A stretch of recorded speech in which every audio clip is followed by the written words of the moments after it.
اهي خدوها سكرين شوت. تمام.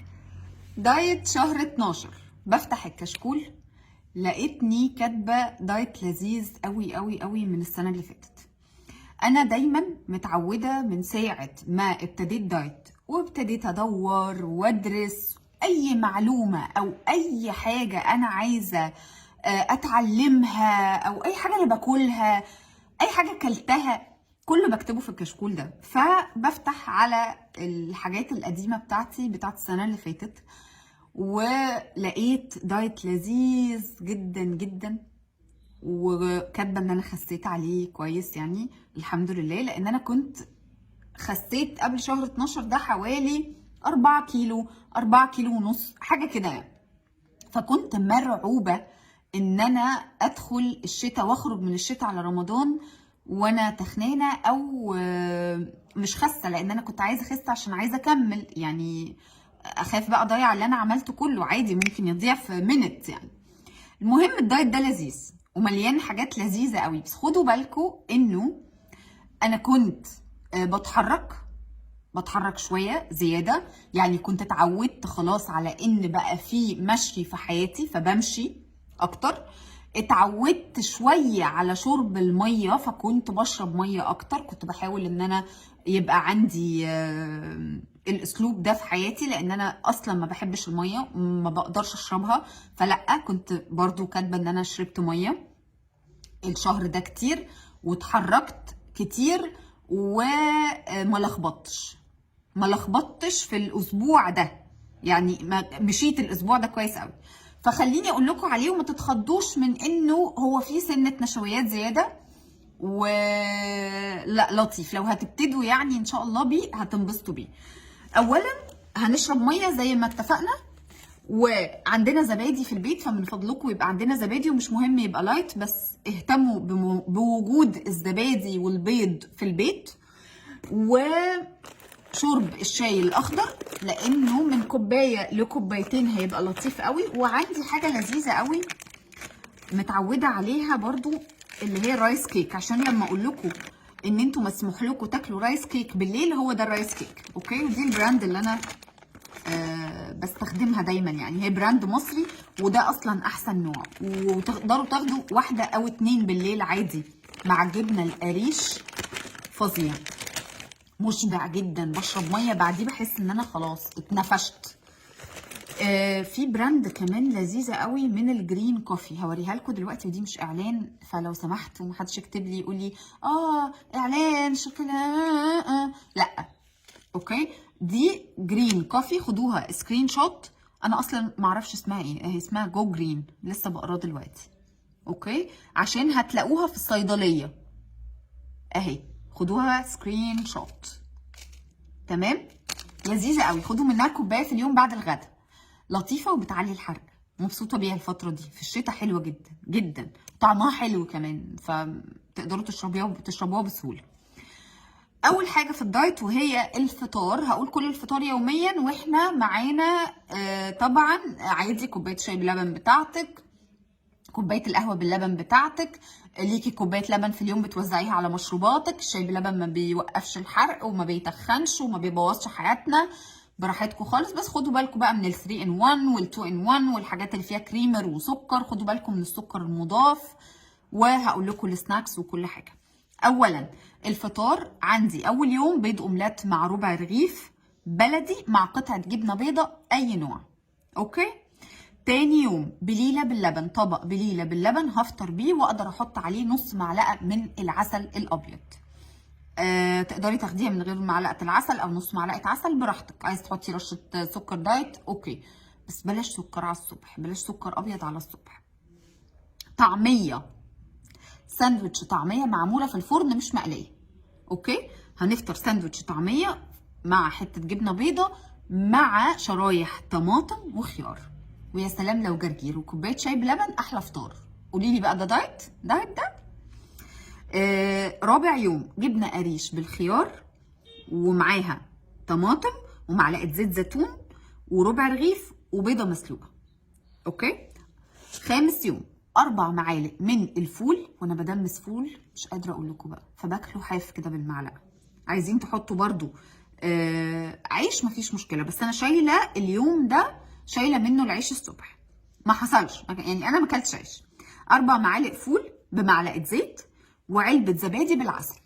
اوكي، اكلت الفول بالمعلقه. عايزه تضيفي عليه بيضه، اوكي مفيش مشكله، بيضه مسلوقه تمام. عندك بقى سادس يوم علبه زبادي عليها معلقتين من الشوفان وموزه ورشه عسل. ده فطار. بس خدي بالك ان الفطار الصبح اللي بيبقى فيه عسل، بيبقى فيه يعني شويه حاجات كده، فاكهه، ممكن يجوعك كمان شويه. فلو انت تمام مع الفطار ده عشان ما تزهقيش وهتمسكي نفسك اليوم ده وما تفتحيش في الاكل، تمام. حسيتي ان انت لا انا كده ممكن يجوعني ويومي طويل، يبقى بدليه باي فطار تاني. سابع يوم بيض مسلوق مع علبة زبادي وخيار وربع رغيف عيش. اوكي، بيض مسلوق بيضة او 2 براحتك، مفيش مشكلة. الغدا بتاع اول يوم عندنا صدور دجاج مشوية، معاها سوتيه بأي كمية، معاها 4 معالق من الفريك. الفريك ده انا على طول بفلفله وبحطه في تلاجتي بالاسبوع واطلع منه، بس طبعا يعني ايه، نحاول نحطه في الفريزر افضل، يعني ما تكملش اسبوع، انا 4 ايام تمام. شوربه عدس تاني يوم عندنا شوربه عدس معاها نص رغيف محمص، معاها طبق سلطه. ويوم شوربه العدس ده انا ببتدي بالسلطه وبعدين باخد شوربه العدس، ممكن طبق ونص مفيش مشكله، ناخد بالنا بس من السمنه من الزبده من الكلام ده، ومعاها نص رغيف بلدي متحمص. تالت يوم خضار مطبوخ باي نوع خضار بتحبيه. انا احب انه يبقى كوسه، وتاكلي منه بالكميه اللي انت عايزاها خالص براحتك، معاها اي بروتين، ممكن يبقى فراخ، ممكن يبقى لحمه، ممكن يبقى كفته، زي ما تحبي. او حتى لو انت ما عندكيش بروتين خلاص، يبقى هي هتبقى كوسه ورز والسلطه، معاهم 4 أو 5 معالق من الرز وطبق سلطه. رابع يوم 6 معالق مكرونه وكفته وسلطه. خامس يوم سمك مشوي مع 4 معالق رز وسلطه. سادس يوم بطاطس مسلوقه مع فراخ معموله زي الشاورما او الفاهيتا كده، فراخ متشوحه بشويه خضار. الخضار ده ممكن يبقى كوسه وفاصوليا وكوسه وفاصوليا وفلفل الوان، تمام، وجزر. اقوم واكلاها مع السلطه مع بطاطسايه مسلوقه. بطاطسايه واحده تتسلق ومن غير زبده ولا اي حاجه، بملح وفلفل.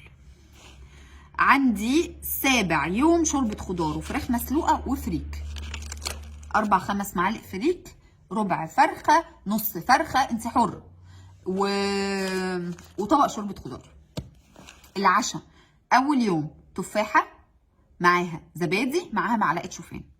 تاني يوم بليلة باللبن مع معلقة صغيرة من العسل الأبيض. تالت يوم جبنة قريش عليها طماطم، عليها فلفل الوان او فلفل اخضر، على رشه زعتر، معلقه زيت زيتون.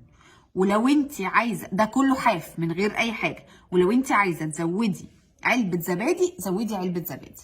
لو عايزه تحطي واحده رايس كيك مع الجبنه القريش مفيش مشكله، رايس كيك اللي احنا اتكلمنا عنه ده، اوكي، واحده منه هايله. عندنا بقى رابع يوم علبة تونة متصفية كويس جدا، مغسولة كويس جدا من الزيت، اغسليها بالخل كده وخديها على طبق سلطة من غير خيار. ليه من غير خيار؟ عشان الخيار والتونة بيزفروا، بيبقوا حاجة بشعة. خامس يوم زبادي وموزة ومعلقة شوفان. سادس يوم علبة زبادي واحدة وخيار وقطعة جبنة بيضة مع ربع رغيف عيش بالليل. سابع يوم بيض مسلوق حاف مع علبة زبادي وخيار. السناكس بتاعتنا هتكون ناخد من 10 ل 12 فراولايه سناكس، ناخد موزة لو احنا جعانين وحاسين ان احنا عايزين ناكل حاجة او نفسنا في حاجة حلوة، تمرتين، عندنا رايب، ازازة الرايب الصغنطوطة خالص ويستحسن تبقى لايت، عندنا بطاطاية واحدة صغيرة ما تكونش كبيرة قوي وتكون مشوية، اقدر اخدها بالليل بدل وجبة عشاء او اكلها مع زبادي بدل اي وجبة عشاء، بس ما تكتريش، يعني من مرة لمرتين في الاسبوع ممكن تاخدي بطاطاية وعلبة زبادي، ويستحسن يبقى الزبادي يوناني يبقى ممتاز عشان يبقى بروتين عالي ويشبعك قوي. عندنا برتقانه ممكن تبقى سناك، تفاحه مع معلقه زبده فول سوداني، وغمسي كده التفاحه بمعلقه الزبده، بس هي معلقه زبده فول سوداني واحده، وده سناك. ايوه.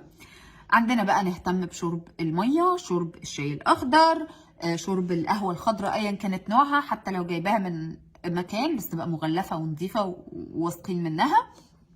و اشربي ميه بليمون، اشربي عادي نسكافيه، اشربي هوت شوكليت، مفيش اي مشكله خالص طالما بكميه اللبن المتاحه ليكي، وتحطي سكر دايت او تحليه من غير سكر، او تحليه بنص معلقه عسل مع الكاكاو الخام اللي من غير سكر، هيبقى تمام. خليكي كده ذكيه وبدلي الحاجات وانتي فكري. الكوسه ممكن تبقى فاصوليا، مفيش مشكله.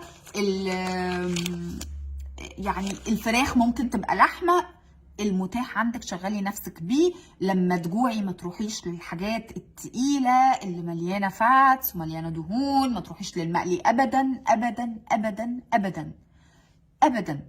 بعبع المقلي، بعبع العيش الفينو، العيش الابيض ده، خليهم بعبع وانت عايزه تخسي. بس كده، اشربي ميه كتير وزودي حركتك.